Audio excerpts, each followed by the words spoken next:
அதோட விட்டாங்க அவங்க அப்பா. இப்ப என்ன தம்பி பண்ற? இப்ப பொண்ணு இல்ல, இப்ப பொண்ணோட அம்மா வந்து அந்த பக்கம் குளிக்கிறாங்க. பொண்ணோட அம்மா குளிக்கிறாங்க.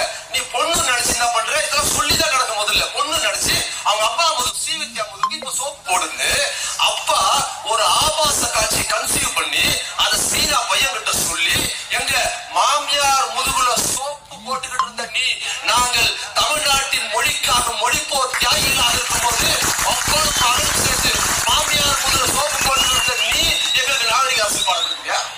அது மட்டுமா சொன்னா வெக்க கேட்டு இதெல்லாம் சொல்லக்கூடாதுன்னு பாக்குறோம். ஆனா நம்ம சொல்ல வைக்கிறேன். இந்த தொட்டப்பட்ட ரோட்டு மேல முட்டை பரோட்டா தொட்டுக்குள்ள சிக்கன் தரேன் ஒரு பாட்டு கேட்டிருப்பீங்கல்ல. அந்த பாட்டுல ஒரு ஆண் குரல் பெண் குரல் பாடு கேட்டிருப்பீங்கல்ல. அந்த ஆண் குரல் யாரோட குரல்? இவரோட குரல், விஜயோட குரல். அந்த பெண் குரல் யாரோட தெரியுமா? அவங்க அம்மா குரல். அது ஒரு ஐட்டம் சாங், ஒரு குத்தாட்ட பாட்டு. ஒரு மகனும் அம்மாவும் கொஞ்சம் அதாவது வேற ஒரு பெண்ணோடு சேர்ந்து பாடுவதற்கு கூட அருகதையற்ற பெண்களை எளிவு செய்கிற ஒரு பாட்டு. அந்த பாட்டை அப்பா என்ன பண்றாரு? ஆபாச பாட சீன் வச்சு பையன் நடிக்க வைக்கிறாரு. அந்த பக்கம் ஆபாச பாடல் வரிகள அம்மாவும் மகளும் சேர்ந்து பேசுறாங்க. குடும்பமே ஒட்டுமொத்தமா ஆபாச குடும்பம். நீ வந்து குடும்ப அரசியலுக்கு எதிராக பேசுறியா? பேசுவதற்கு யோக்கியதை தெரிஞ்சுக்க. குடும்ப அரசியல் சொல்லியதா ஆனா செல்வராஜ் என்ன பேசுறாரு? செல்வராஜ் என்ன பண்ணாரு? அன்னைக்கு கலைஞர் இருக்கும் போது இருந்தாரு, கட்சிக்குள்ளார இருந்து வந்தாரு, தளபதியோட இருந்தாரு. இன்னைக்கு நமது உதயநிதி அவர்களோட இருக்கிறாரு. உதயநிதி சும்மா வந்துட்டாரா? பேசுறாங்க இல்ல, உதயநிதி சும்மா வந்தாரா? அவர் எதுக்கு வந்தாரு அரசியலுக்கு? அவர் எனக்கு நல்லா தெரியுங்க. அவரோட நான் பேசியிருக்கிறேன், பழகிருக்கேன். அவர் பயன்றது அவருக்கு தெரியாது. அவருக்கு அரசியல் வரணுங்கிற நோக்கமும் கிடையாது. அது வெளிப்படையா சொல்லணும். ஏன்னா அவர் திருப்பி போய் சொல்றாங்க.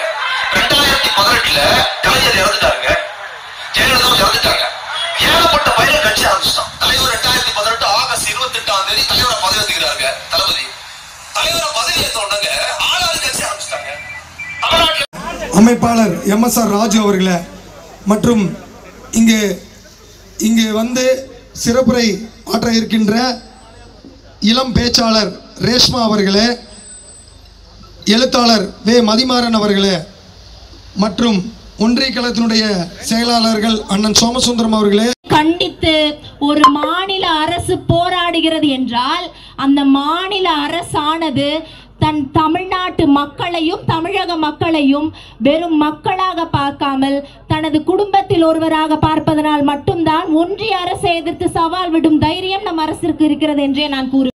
மாவட்ட இளைஞரனுடைய அமைப்பாளர் தங்கராஜ் அவர்களே மற்றும் இங்கு வருகை புரிந்திருக்கின்ற மாவட்ட இளைஞரனுடைய துணை அமைப்பாளர்கள் முகமது ஜுனைத் அவர்களே, சசிகுமார் இருக்கிற இயக்கம் ஒரு ஆட்சி பொறுப்பில் இருக்கிற கழகம் இன்றைக்கு ஒன்றிய அரசை எதிர்த்து போராடுகிறோம் என்று சொன்னால் எதற்காக போராடுகிறோம்?